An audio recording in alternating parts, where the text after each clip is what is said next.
Hello, everyone. This is Rick with the Cyber Pro podcast, where industry leaders share their insights. It's 5 questions in 9 minutes, kind of, because hackers never sleep. So let's get to it. I'm excited to introduce us to Sara today. Sara, who are you and what do you do? Hi, Rick. Thank you for having me. And first of all, thank you everybody for joining. I'm Sara Spencer, and I'm the CEO of SolonTek. We are an early stage cybersecurity provider and a software developer focusing on cutting edge technologies in the long game, artificial intelligence, machine learning insights to help you make informed decisions and answer the question, how secure am I? That is probably one of the most loaded questions. How secure am I? How secure am I? We will come back to that question. Question number 2, Sara, what's the best thing about being a cyber professional? Oh, wow. Cybersecurity is a lifestyle. You mentioned it. The bad guys never sleep and they only have to get it right once. And we have to get it right all the time. There's never a dull moment. 1 minute I'm containing WannaCry that's an outbreak. And the next minute I'm defending against 20 critical vulnerabilities across several technologies, thousands of devices, and then an onset of PTSD kicks in because one of them's blue keep, right? And it's swarmable. So I'm trying not to repeat the past.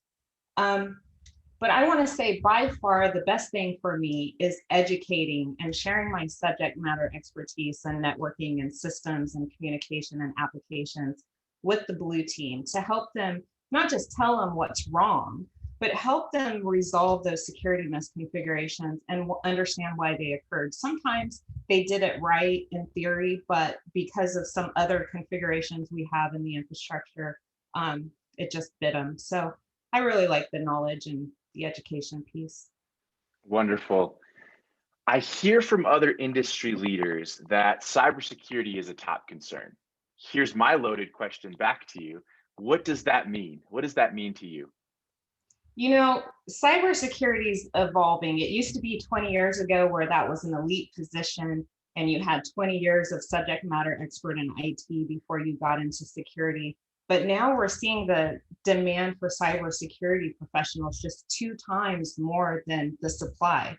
It tells me that the cloud and digital landscape is not only changing how we work, but how we need to also protect our landscape. So we need to change how we're protecting those systems and that data.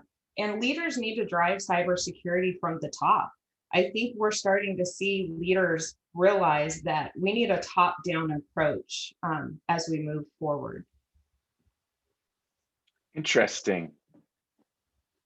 Why do you think, this is the curveball question, why do you think that the industry has changed and not been able to keep up with the experts or getting new people involved?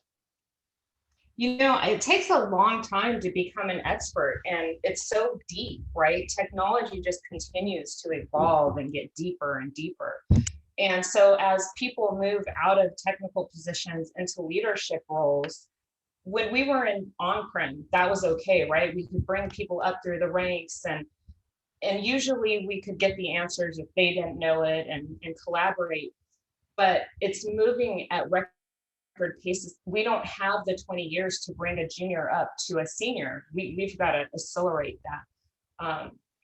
And I think it's just this cat and mouse game. We moved away from the black box stuff, right? 20 years ago, we said, we don't want monkeys, engineers need to think, and that's great, but we need to take these experts, start automating what's repeatable and what really matters in our environments. Just so that, we're developing that DevSecOps mind with the juniors coming up in the ranks so that, I did Perl programming, Unix programming 20 years ago, but, I'm like a kiddie a script kiddie. I'm not a programmer. So had I taken programming more serious 20 years ago, I think I'd be a double rock star, triple rock star. Nice. I am the same boat as you. I remember the days of C and Visual Basic and all those, and then I was like, yep, I don't want to do this anymore. So Sara, here's the meaty question for you. What piece of insight do you want to share with other cyber experts? Moving forward, we have to embed cybersecurity in everything we do, every product we build, every solution that we deploy. And I've been saying this for years, developers, in your dev environments, and we've seen this with the latest breach, and it got you with those using the same simple welcome 123 passwords across your dev environments. And then we need to start automating as we go, creating those repeatable, measurable results, and being able to track our security and our posture over time so that we can answer the question, how secure am I?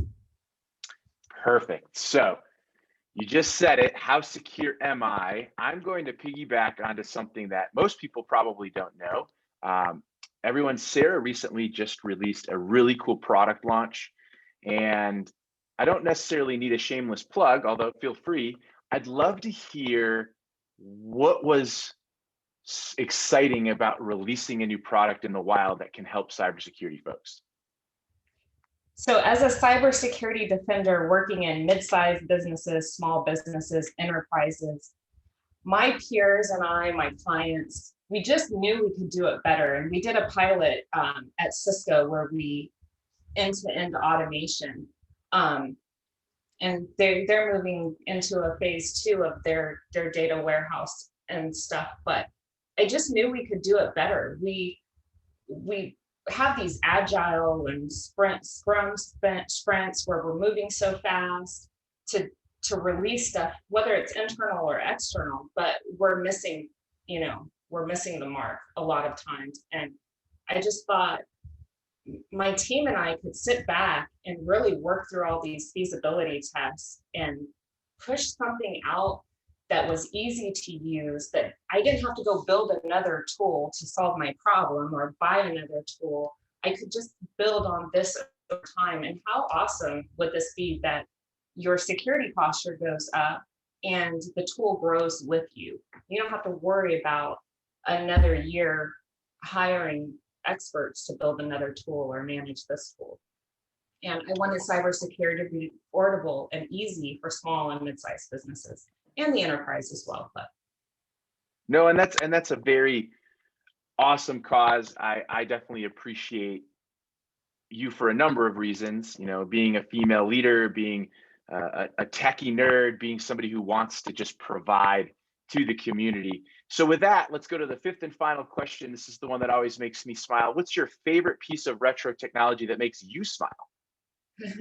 Playing Hangman, starting it up with MS-DOS commands on the IBM 5150 when my mother was a Visual Basic, or want to call it B programmer. And then she went on to work at McDonnell Douglas in the NOC. But it's interesting because I just wanted to go outside. Like, this is dumb. The loud, long AOL connections, and the phone's busy, and I'm like, my friends are gonna call, and yeah, it wasn't interesting. So it's interesting to see, like, now it's the opposite, right? With the generation coming up, they don't want to go play outside, they want their technology. So that always makes me smile as a 8-year-old Sara. Nice. That's splendid. Oregon Trail was my favorite back in the day. You'd go to the school and plug that floppy in and play until you died of dysentery. So with that being said, and Where in the World is Carmen Sandiego? I love that at school. Yes, the song was catchy even. So Sara, thank you so much. You did it. 5 questions in under 9 minutes. It was epic having you on. Everyone, please check out the other episodes from Cyber Pro Podcast. My name is Rick. Stay awesome, my friends. Thank you so much for having me, and thank you guys. You too.